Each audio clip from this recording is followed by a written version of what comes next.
السلام علیکم مردم شریف یکسان، امیدوارم خوب هستید. مراجعت ما به اون شهروندانی که گویا از شرکت قوری فروخ ضرر دیدن.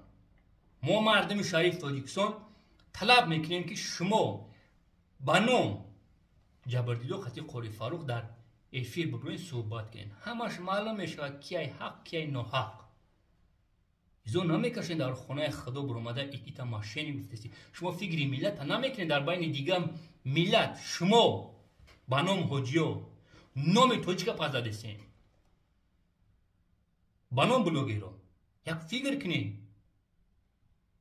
وقتی که جبردیدو میبرن میگن که قوری فروخ خطی ما گپ نمیزنم با تلفن. وقتی که من قوری فروخ زنگ میزنم میگم من راضی هستم ایسو خفایو افیر دا بیان گپ زنیم.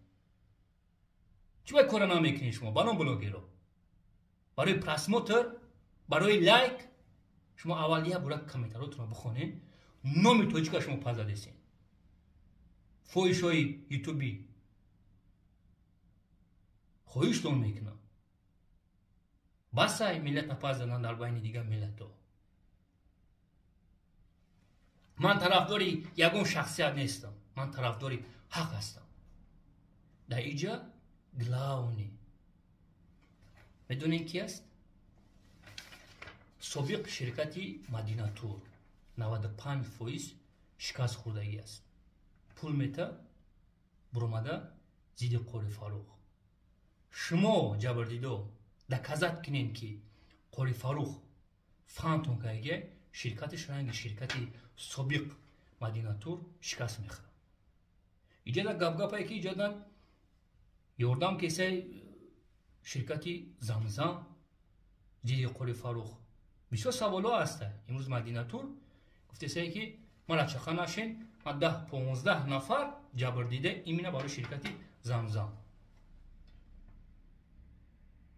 ما تیار هستیم. جبردیدو در کوشش یک هفته 10 بار افیر میزنم. قوری روزی است. قوری فروخ روزی است که در افیر قطعا گپ زنم. خویشتون میکنم. من دکازت کنین که قوری فروخ فهمتون که اگه با تکرار میکنم شرکتش رنگ شرکتی سابق مدینه تور شکست میخوره. یا جان تشکر هموطنان عزیز.